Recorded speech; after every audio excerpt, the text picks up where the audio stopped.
జగన్ అనవసరంగా తప్పు చేశాడు అన్నటువంటి విషయం సినిమా రంగం విషయంలో ఏదైతే టిక్కెట్ల రేట్ల తగ్గింపు ఇది వాస్తవంగా పెద్ద ఎత్తున తను ఓ రకంగా చెప్పాలంటే సినిమా రంగంతో తగవ పెట్టుకున్నాడు.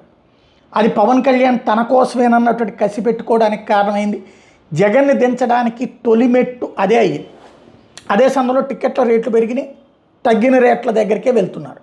కానీ ఈ అగ్ర హీరోలకి సంబంధించినటువంటి వాటికి రేట్ల పెంపు విషయం జగన్ వదిలేశాడు ఆ రోజుల్లో, ఇటు కేసీఆర్ వదిలేశారు.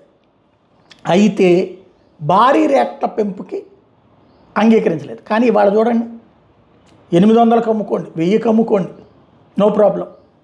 అది ఇప్పుడు అల్లు అర్జున్ సినిమాకి కూడా తెలంగాణ 800 రూపాయలు బెనిఫిట్ షో, ఇక్కడ ఎంతకి ఇస్తారో తెలియదు. అంటే ఇష్టం వచ్చిన రేట్లు. అది అభిమాని యొక్క దాన్ని ఏమంటారు, అర్జెంటుగా మా హీరో సినిమా చూసేయాలన్నటువంటి కోరికల ముందు ఎంత ఎక్కువ రేటు పెట్టుకుంటే అంత గొప్ప అనేటటువంటి అభిమానుల కారణంగా నడుస్తుంది.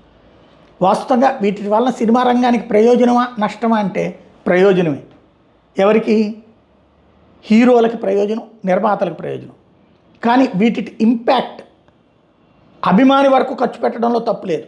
మిగతా సాధారణ ప్రజలు వాళ్ళు అందుకనినే ఓటీటీల వైపు వెళ్ళిపోయారు. చాలా వరకు ఇప్పుడు సినిమా అద్భుతమైన సక్సెస్. ఇప్పుడు మొన్న మధ్యన లక్కీ భాస్కర్తో పాటు ఒక 60 సినిమాలు వస్తే ఆ లక్కీ భాస్కర్ చూశారు అంతే, మిగతా చూడలేదు. అట్లాగే దేవరా సినిమా చూశారు, మిగతా చూడలేదు. అంటే కొన్నిటికి మాత్రమే థియేటర్కి వెళ్తున్నారు. ఇదివరకు అన్ని థియేటర్లో చూసే స్థితి నుంచి ఇప్పుడు అగ్ర హీరోల సినిమాలు అయితే మాత్రమే థియేటర్లో చూసే స్థితికి వచ్చింది. ఇది మార్చాలన్నటువంటి జగన్ ప్రయత్నము ఫెయిల్ అయ్యింది. అదే సందర్భంలో జనం ఆలోచనలో ఇక మార్పు రాదు అన్నది అర్థమవుతుంది.